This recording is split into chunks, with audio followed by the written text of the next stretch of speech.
Bismillahirrahmanirrahim. Assalamualaikum warahmatullahi wabarakatuh. Kita akan membuka kitab Nasoihul Ibad. Mudah-mudahan dengan mengkaji kitab ini kita mendapatkan nasihat-nasihat untuk seluruh hambanya Allah, khususnya untuk saya pribadi, umumnya untuk yang mendengarkan. Yang mudah-mudahan dengan kajian kitab ini membangkitkan ruhani kita agar selalu kita cinta akan akhirat, rindu akan akhirat, ingin dekat selalu dengan Allah Subhanahu wa taala. Bismillahirrahmanirrahim. Bismillahirrahmanirrahim.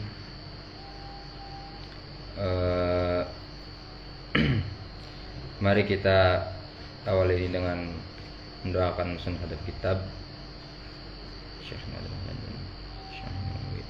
Al-Fatihah. A'udzu billahi minasyaitonir rajim. Bismillahirrahmanirrahim. Alhamdulillahi rabbil alamin. Arrahmanir rahim. Maliki yaumiddin.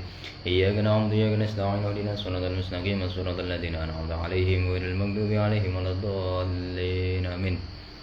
Bismillahirrahmanirrahim. Bismillahirrahmanirrahim. Udah berapa lama saya enggak membuka kitab yang mudah-mudahan ini adalah sebuah nikmatul imdad sebagaimana yang dijelaskan oleh kiai saya. Nikmatul imdad itu adalah sebuah anugerah Allah yang dilimpahkan kepada hatinya seorang hamba, akan selalu ingat Allah terus ya, sehingga kita tidak lepas menggantungkan hati kita kepada Allah. Nah, itu ada nikmatul imdad, ada nikmatul ijad, itu dalam kitab Hikam yang dijelaskan oleh kiai saya. Namun kali ini kita akan mengkaji kitab Nasoihul Ibad, hadis yang kedua, al hadis tsani ya, sebagaimana kalamnya Nabi Nabi sallallahu alaihi wasallam annahu qala. Ini dari Nabi, dan Nabi bersabda, ar-rahimuna yarhamuhumur rahmanu tabaraka wa ta'ala. Jadi Nabi itu menganjurkan untuk memberikan kasih sayang kepada seluruh makhluknya Allah ya, kepada seluruh makhluknya Allah bi'ainir rahmah, dengan penuh pandangan kasih sayang. Yang mudah-mudahan dengan kita mempunyai rasa kasih sayang terhadap sesama manusia, hewan yang di atas air, hewan yang dalam air, di atas udara maupun di daratan, kita dianjurkan oleh Nabi ar-rahimuna yarhamuhumur rahmanu, dianjurkan untuk saling mencintai ya, untuk saling memberikan kasih sayang. Maka ketika kita sudah memberikan kasih sayang, irhamu man fil ardi ya, seluruh makhluknya Allah yang ada di muka bumi ini kita patut cintai, kita patut menghargai, kita patut saling mengasihi. Kenapa? Karena ketika kita mempunyai prinsip berjiwa sosial sesama manusia, baik di lingkungan kerja, di lingkungan pesantren, di lingkungan pendidikan, di lingkungan masyarakat, kalau kita tanamkan rasa cinta kepada hambanya Allah, sesama manusia, maka apa? Yarhamkum man fis sama, maka seluruh penduduk langit akan menyayangi kita ya. Yakni maknanya apa? Wal makna ar-rahimuna liman fil ardi min adami wa hayawanin ya, lam yu'mar bi khoslihi bil ihsani ilaihim. Dengan cara apa kita menyayangi sesama manusia? Yakni dengan cara memberikan totalitas kepada sesama manusia, baik itu memberikan makanan, memberikan perhatian, mengajak suatu kebaikan. Dan bukan kepada manusia saja kita dianjurkan oleh Nabi untuk menyayangi, tapi kepada hewan yang dilindungi, hewan yang dilarang untuk dibunuh, itu perlu kita sayangi. Sebagaimana yang dikatakan oleh teman saya, kalau kita punya peliharaan, tanamkan cinta kepada hewan-hewan kita. Maka kalau kita merawatnya, mendidiknya, atau memeliharanya dengan penuh sukarela, dengan penuh cinta, insya Allah hewan pun akan betah, hewan akan gemuk ya pada majikannya. Bismillahirrahmanirrahim. Bismillahirrahmanirrahim. Bil ihsani ilaihim, kemudian berbuat baiklah kepada sesama manusia, berbuat baiklah kepada makhluknya Allah, yang dimana makhluknya Allah itu dilindungi ya, yang dilarang untuk dibunuh. Oleh karena itu, ketika kita didolimi, dianiaya oleh orang lain, kalau hati kita mengikuti hati baginda Nabi, mengikuti ungkapan-ungkapan Nabi, maka insya Allah kita akan terima dengan ikhlas karena lillahi ta'ala. Kalau pandangannya nggak bisa, ikhlas itu nggak ada, atau sabar itu ada batasnya, itu sebenarnya orang-orang yang belum merasakan betapa indahnya ketika ia mengikuti ucapannya Nabi, ketetapannya Nabi, perilakunya Nabi, yang insya Allah kalau dia mengikuti apa yang dianjurkan oleh Nabi, ya dialah orang-orang yang kelak bersama Nabi. Bismillahirrahmanirrahim. Bismillahirrahmanirrahim.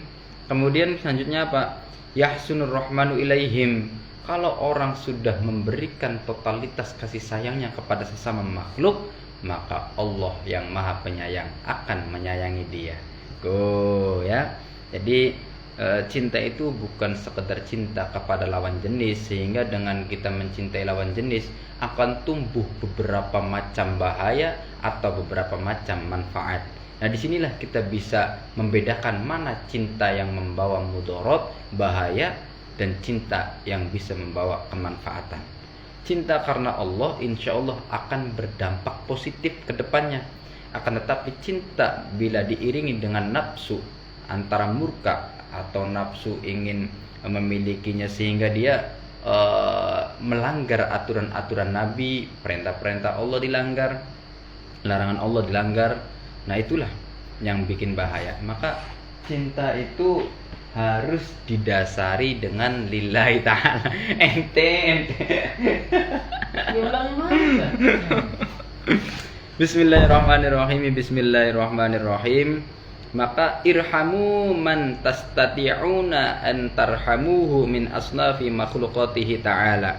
Nah, dijelaskan oleh Imam Nawawi bahwasanya kita memberikan kasih sayang kepada seluruh makhluknya Allah, tastati'una, semampu kalian. Jangan memaksakan kita mencintai seseorang, akhirnya kita juga membunuh diri kita sendiri. Aku tidak bisa hidup tanpamu karena aku sangat cinta padamu. Nah, ini cinta yang sangat memaksakan diri kita. Padahal cinta kita bertepuk sebelah mata, bertepuk sebelah tangan, ya gitu ya.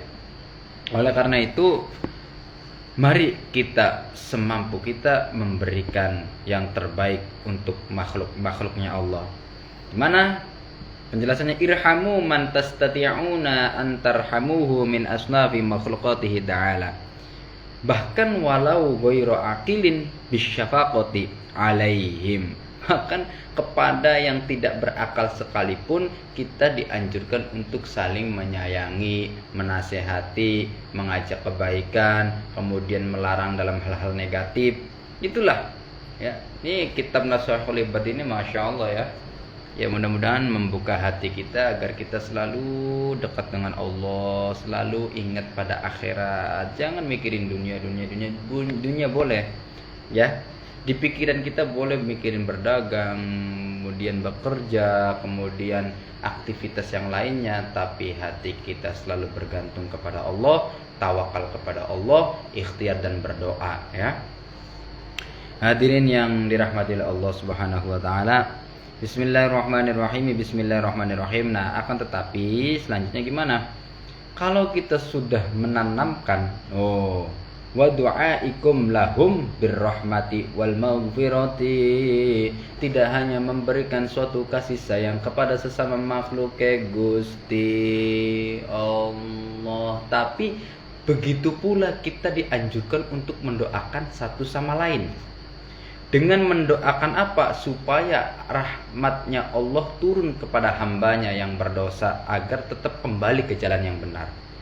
Dan kita doakan supaya semua makhluknya Allah diampuni, sehingga diberikan jalan untuk selalu taat kepada Allah. Kita ajaklah kebaikan, kita ajak ngaji. Nah, bahasa yang lagi viralnya kan, di dunia ini hidup itu kalau enggak ngaji mana enak. Nah, itulah santri.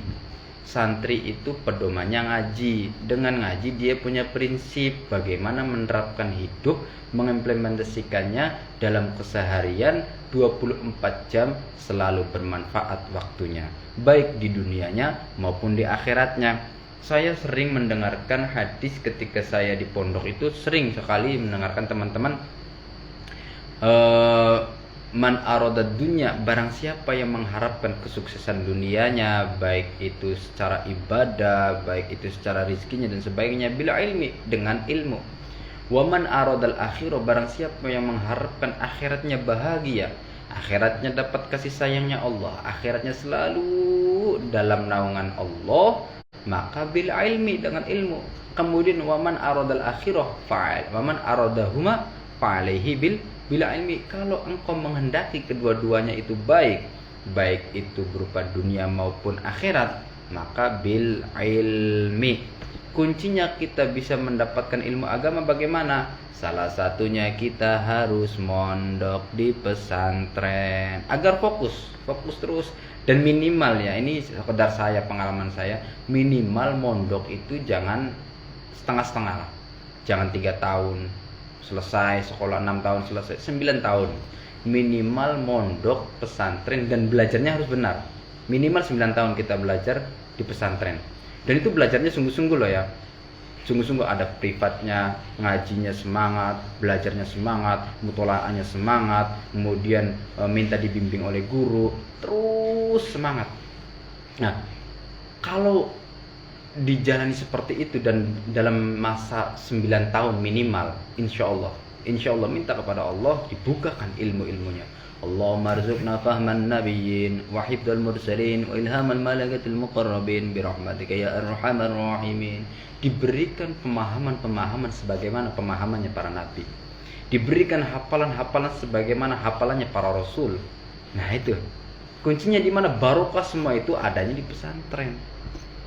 Memang di kampung-kampung kita ada kajian, tapi lebih prioritaskan di pesantren, lebih fokus ya, lebih terjaga.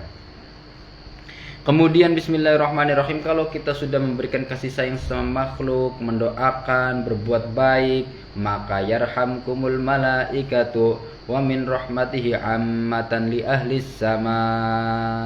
Maka ketika seseorang sudah totalitas dalam dirinya mendoakan sesama muslim, mendoakan semua makhluknya Allah, kemudian juga berbuat kasih sayang kepada mereka, maka penduduk langit, yaitu malaikat dan sebagainya seluruhnya, itu semua memberikan kasih sayangnya kepada hamba tersebut. Li ahli sama.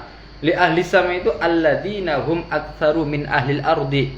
Penduduk langit itu lebih banyak dibandingkan penduduk bumi. Maka jangan meremehkan para kiai, para ulama, para habaib, para asatid ketika menyampaikan suatu nasihat. Beliau itu tidak menyampaikan apa yang ada di dalam nafsunya, tapi dia melalui referensi-referensi karangan para ulama, musonib-musonib di dalam kitab ini. Dan itu Masya Allah banget lah gitu lah namanya. Kita harus yakin.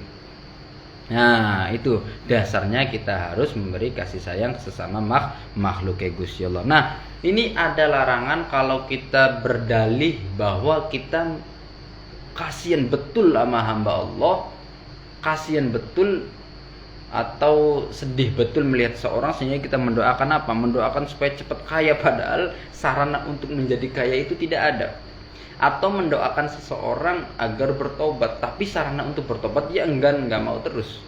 Dijelaskan di sini, wala yajuzu li syakhsin ayyad'u li jami'il muslimin bi ghufri jami'i dzunubihim aw yad'u li faqirin.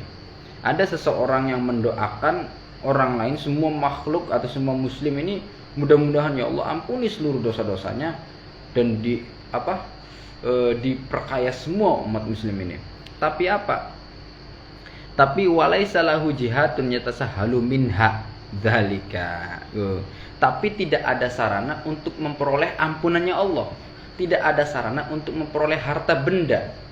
Yang pasti dia mendoakan saja ini tidak boleh, wala yajuzu ya, tidak boleh mendoakan seseorang muslim agar supaya dia kaya raya, agar supaya diampuni dosa-dosanya. Tapi sarananya itu enggak ada. Dia itu enggak mau untuk merubah dirinya untuk menjadi lebih baik. Sehingga bahasa bercandanya kita, mau kemana? Mau ke masjid, nitip ya sholatnya. Nah ini, nitip ya sholatnya, nitipnya bagus, tapi dia tidak melaksanakan sholat. Nah ini kan jelek banget itu ya. Bahasanya bercanda, tapi itu Kalau bener-bener nggak dijalani sholatnya, jelek banget itu.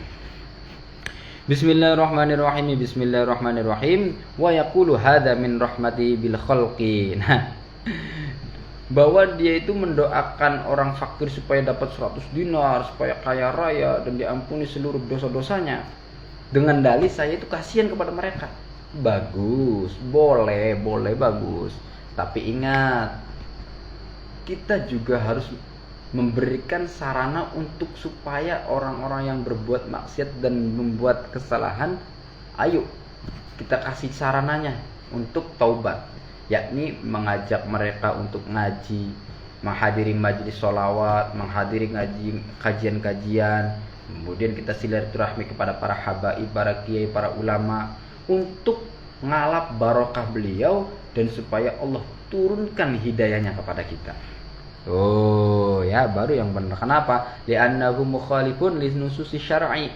Kalau kita hanya mendoakan dengan berdalih kasih sayang tapi tidak ada sarana untuk membuat orang kaya itu, membuat orang muslim menjadi diampuni dosanya, maka itu melanggar dari syariat.